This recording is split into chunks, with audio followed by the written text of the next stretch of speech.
Friends, normally when we talk about things happening in Parliament these days, we're talking about bad things, depressing things, record high unemployment, worst vaccination rates in the G7, biggest deficit as a share of GDP in the G20.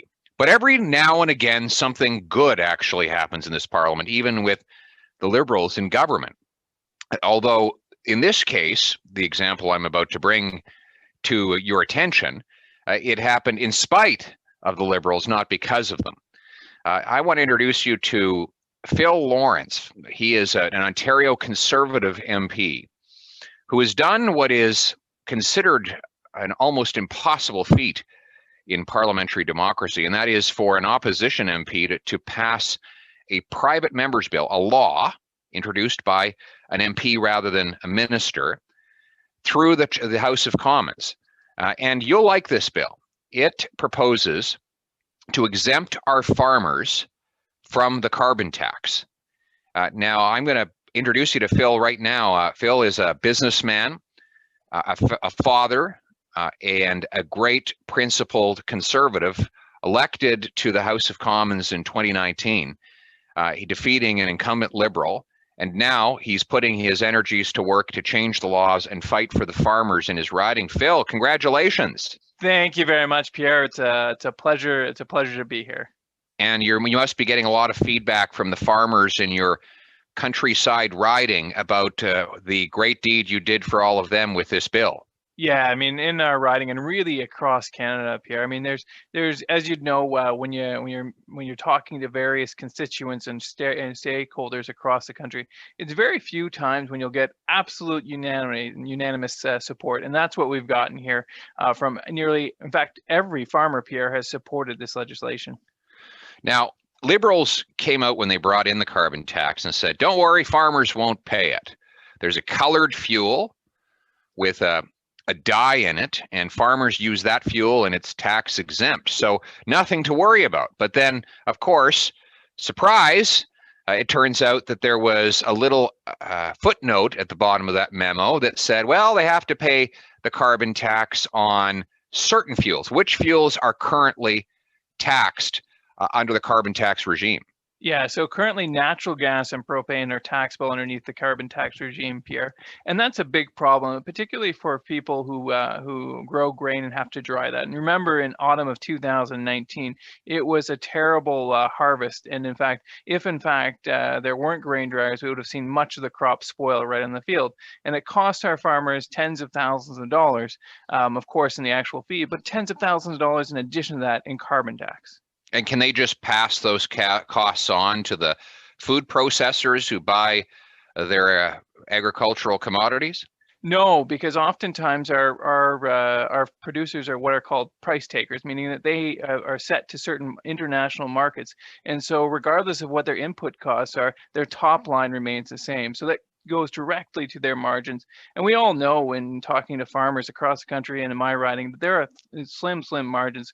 Farmers work very, very hard every day. And so when those margins get depressed, it has a real impact on their day-to-day lives. So in other words, the tax would put our farmers at a competitive disadvantage to their competitors, most of whom are Americans. And do the Americans pay a carbon tax on their farming operations? They do not, and that's a significant competitive disadvantage, as you point out. In fact, many countries throughout the world, their farmers don't pay carbon tax. Even jurisdictions where there are a carbon tax, most are exempt, completely exempt. And so this was an unfair barrier and an inequitable distribution of the carbon tax placed directly on our farmers. Right. So basically what happens is the government here applies a new tax that was supposed to max out, by the way, at $50 a ton, according to Justin Trudeau in the last election. But now he admits it's going to go up to $170 a ton, so more than triple the original promise. And that tax is going to be going to be paid on the natural gas and propane used to, among other things, dry grains, and that'll drive agricultural production out of Canada to places where taxes are lower. So we'd be basically importing more of our food from the Americans and from others who don't pay carbon taxes but can beat our farmers in the price war that is agricultural commodity economics, and we'd eat foreign foods and put our farmers out of work. Isn't that really what the current plan would do? That's exactly right, and I believe you'd share this belief with me, Pierre. But I believe that we need to be increasingly competitive in the global market, and particularly with the debt load that Canadians are currently facing. We need our industries to all be functioning, and we need to clear the runway for them as politicians. And so that was part of my goal here. And you know what's interesting here, and I don't know whether you'll believe this, Pierre, but actually the Minister of Agriculture sort of deceived Canadians and farmers when she said early on, "There's no problem here. There's no issue here. The carbon tax will barely be anything." And now she's gone all the way to saying, yes, there is. Well, now we not only is there a problem, but we need a solution. But her solution is, and I'm sure you'll be blown away by this, Pierre, is that Ottawa knows best, and that the money should come to Ottawa first, and then go back to our farmers. And I'm sure you've never seen this in your 17 years, Pierre. But sometimes my understanding is that money gets stuck in Ottawa. I've never. I'm sure you're in disbelief of this, but I have been warned of this. So our farmers have said directly, the Canadian Federation of Agriculture, they want an exemption. They want that money to stay in the pockets of farmers. So as you point out, Canadian farmers can continue to be the best in the world and not face competitive disadvantages like the carbon tax. Well, Liberals are with money as bears are with honey. Once they get it, they're not giving it back. So I agree with your suspicion. If that money comes to Parliament Hill and ends up in the hands of politicians, it ain't going back to farmers. We know that. And it'll come back in the form of complicated bureaucratic programs for which farmers have to fill out a bunch of forms and lobby a bunch of bureaucrats, and hopefully some of the many dollars that they sent to Ottawa will come trickling back in the form of some sort of program. But wouldn't it be simpler just to let them keep their money in the first place? You would think so, and that's what actually at Finance Committee, I had the opportunity to sit in the Finance Committee back a year ago, and I asked directly the chair of the CFA at that point. I believe it's part of the budget discussions from a year ago. Do we have a budget yet, by the way? And he said directly, no. All of his constituents, all of his stakeholders want the money directly to stay in their pocket and not take the trip circuitously through Ottawa. Right. Well, no, we don't have a budget. In fact, the last time we had one was March 19th, 2019. In other words, we're coming on the second anniversary. I hear what happened is that someone briefed Justin Trudeau that budgets don't balance themselves. And he said, well, then let's do away with budgets. They're not going to balance themselves. Why do we need them? But you touch on a really interesting problem, because Canada has been running what's called a current account deficit. We buy more from the world than we sell to the world, and we borrow to make up the difference. This is one of the 5 leading indicators of a debt crisis, when a country continues to buy more and more from the rest of the world than it sells to the world and borrows to pay the difference between the two. That amount has been $300 billion over the last 5 years, and it digs a deeper and deeper hole for our country. It makes us less self-reliant, something we need more of, especially as we've learned over the last year with COVID. But a tax like this makes us more reliant on foreign agricultural goods that we could buy here at home. Let me tell you a quick story that will support your bill. Phil, you won't believe this, but there's we call the little miracles of Manotick. They're beautiful Suntech tomatoes, which are grown in greenhouses just south of the village of Manotick. And the government's new carbon tax applies not just to the fuels that you mentioned, but also to the CO2 that Suntech releases into the greenhouse, even though that CO2, of course, is absorbed by the plant life. I mean, Justin Trudeau must have missed that day in grade 8 science class when we learned that plant life actually absorbs CO2. And so he's not crediting the farm for the CO2 that it's actually taking into the plant life. He's just charging the farm for the CO2 it releases into the greenhouse, even though it doesn't go into the atmosphere, which is supposedly what the government wants to stop. Now, here's the result of that, though. it drives up the cost of locally produced Manotick tomatoes. So it's more affordable to buy a Mexican tomato in Manotick than a Manotick tomato in Manotick.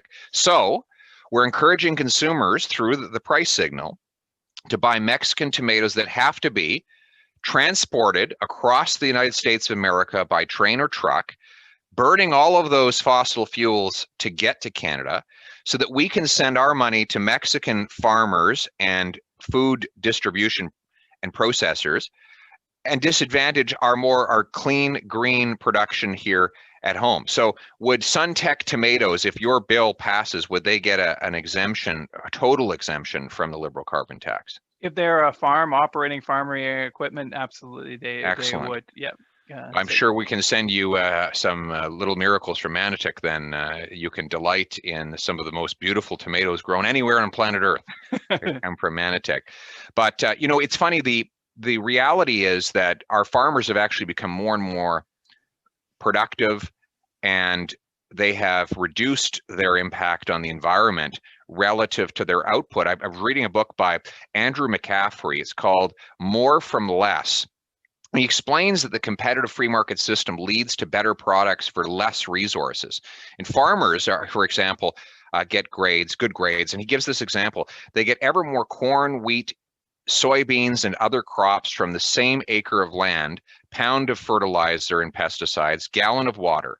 Between 1982 and 2015, over 45 million acres, an amount of cropland equal to the size of the state of Washington, was returned to nature. This is in the United States.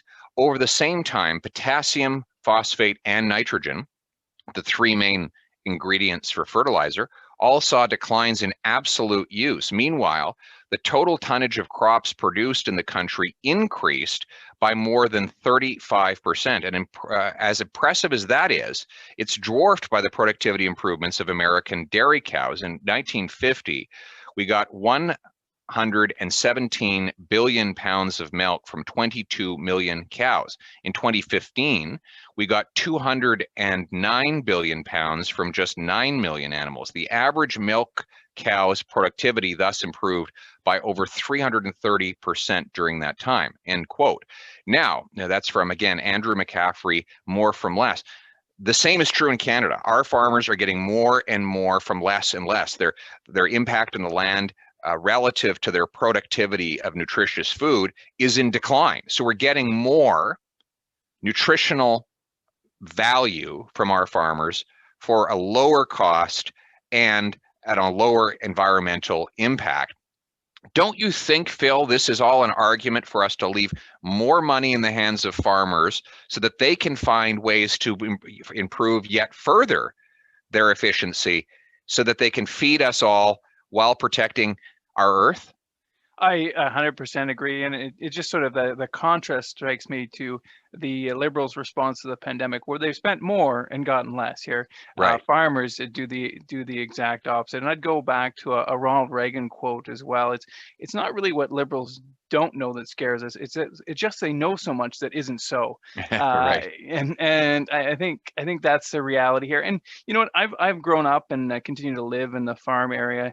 And if you just watch and observe like the transition, farming is nowhere near what it was 20 or 30 years ago. I've got a great apple orchard actually in my riding called Algoma Orchards. Kirk Kemp runs that. Kirk's got a battery set up there where he's solar powered his entire. And he's done this all on his own, all based on the private sector. And he's incredibly efficient and uses every square inch of his property to maximize the best apples. And you've got to come down to my riding. I'll trade an apple for a tomato there, Pierre. And it just is absolutely amazing. And that's just what the free market does. And you know what the reality here too is, Pierre, is that right now there just aren't the solutions to dry grain without natural gas or propane. And if the government steps in there with a stick instead of a carrot and pushes hard on farmers, like you said, it's just going to drive agriculture out of our communities, and it'll end up hurting our farmers. And as you said, what will happen is more fossil fuels will be used as we have to import more and more of our produce from around the world. Right. They drive the production out of the country and drive global pollution up while driving our jobs here in Canada down.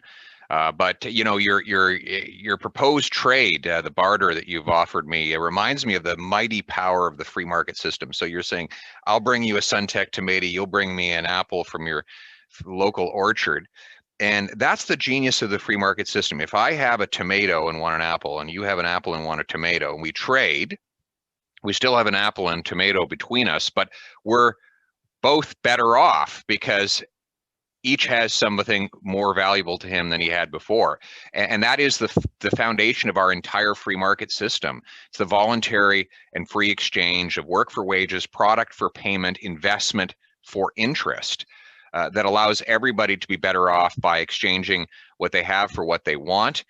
And it's interesting, with our lefty friends are always telling us how much they care, how compassionate they are. There's nothing more compassionate than the small business owner who has to obsess about making his customers better off. And he cannot make a living unless he offers people something that they voluntarily choose to buy because it is worth more to them than it costs to purchase. So that's what we're trying to engender here, is a free market economy where investors, workers, and consumers make voluntary decisions, rather than having politicians, bureaucrats, and lobbyists impose governmental decisions on them. I think that's what you've really done here with this bill. So what's the next step? How do we get this over the finish line? Yeah, so you can continue to contact your MPs, particularly if you happen to have a Liberal MP who has rural areas in their riding, and encourage them. But the good news is, Pierre, actually, we got support of the Bloc Québécois, the NDP, and even the Green Party supported our legislation. Wow! So the Green Party is is in favor of lifting the carbon tax in this case. Yeah, because they said to me, you know what, it's important for us to support agriculture. And so if the NDP and the Green Party, who of course are supporters of the carbon tax in general, say, you know what, it is so important for us to support farmers, you can see what that says about the Liberal Party of Canada. Well, listen, congratulations on winning that kind of an unlikely team effort on Parliament Hill.